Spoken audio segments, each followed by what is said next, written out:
إِنَّ فِي ذَلِكَ لَعِبْرَةً لِّمَن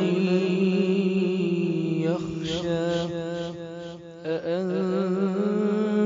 أَشَدُّ خَلْقًا أَمِ السَّمَاءُ بَنَاهَا رَفَعَ سَمْكَهَا فَسَوَّاهَا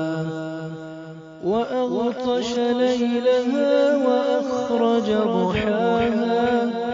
وَالْأَرْضَ بَعْدَ ذَٰلِكَ دَحَاهَا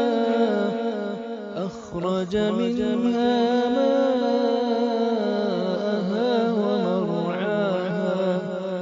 وَالْجِبَالَ أَرْسَاهَا مَتَاعًا لَّكُمْ وَلِأَنْعَامِكُمْ